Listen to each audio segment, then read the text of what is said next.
दादी दोस्तों, आज की कहानी है मेरी माँ भुलक्कड़ है। सोनम को गोद लेने के बाद गीता और महेश ने अपने बच्चों और अपने उसमें कोई भेदभाव नहीं किया। फिर ऐसा क्या हुआ कि सोनम के मन में परायापन का भूत हावी होने लगा। अरे बेटा, थोड़ा आराम से चल, बच्चे को मैराथन में दाखिल नहीं कराना है। गीता अपनी गर्भवती बेटी सोनम को टोकते हुए बोली। हाँ माँ, ऑफिस के लिए लेट हो रही हूँ, कहते हुए सोनम निकल गई। गीता और महेश ने सोनम को गोद लिया था। गीता एक टीचर थी। लगभग 20 साल पहले सड़क पर एक 5-6 साल की लड़की को भटकते हुए देखा। गीता ने उसने उस बच्ची से उसके माँ बाप के बारे में पूछा तो वह कुछ बता ना सकी। पुलिस में शिकायत दर्ज कराने के बाद गीता उस बच्ची को अपने घर ले गई। लगभग 6 महीने तक इंतजार करने के बाद भी पुलिस उसके माँ बाप को ढूंढ ना सकी, जिसके बाद गीता और महेश ने सभी प्रक्रियाओं को पूरा कर गोद ले लिया। सोनम के बाद गीता और महेश को 2 बच्चे और हुए, रोहित और अर्चना। गीता और महेश ने कभी भी सोनम और अपने दोनों बच्चों में भेदभाव नहीं किया। वे तीनों बच्चों को एक जैसा ही प्यार दुलार देते थे।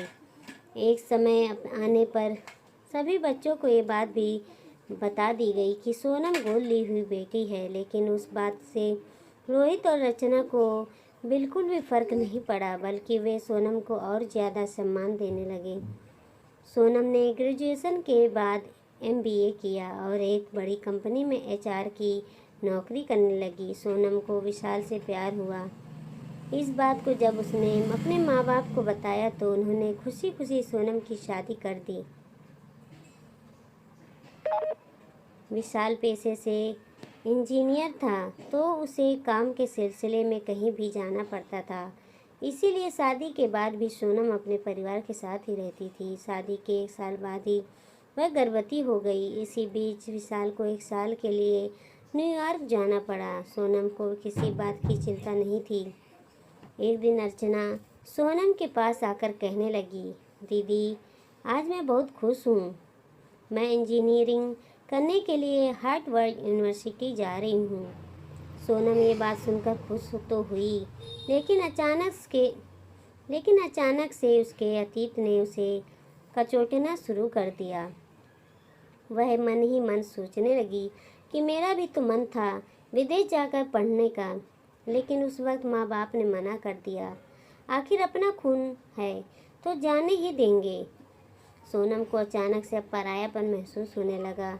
उसे समझ नहीं आ रहा था कि वह क्या करे। जिस वक्त गीता और महेश ने सोनम को मना किया था, उस वक्त उनकी आर्थिक स्थिति इतनी ठीक नहीं थी, लेकिन इस बात को सोनम समझ ही नहीं पाई। सोनम ने अगले दिन माँ से बेरुखी से कहा कि विशाल आ रहे हैं मुझे लेने, अब मैं उनके ही साथ जाकर रहूँगी। गीता को ये बात कुछ समझ में नहीं आई।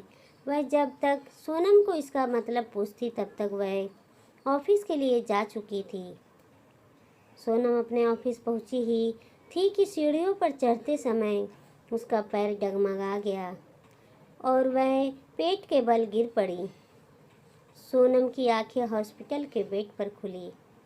उसने अपने पेट पर हाथ रख फेरा तो आंखों से आंसू आ गए। उसे अपने बच्चे की चिंता हुई। दरवाजे पर देखा तो शीशे के उस तरफ माँ और विशाल का चेहरा दिखाई दे रहा था।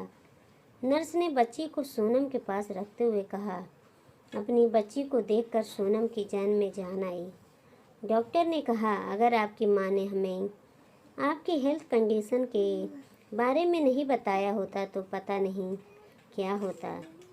वक्त रहते आपकी और आपके बच्ची की जान बच गई।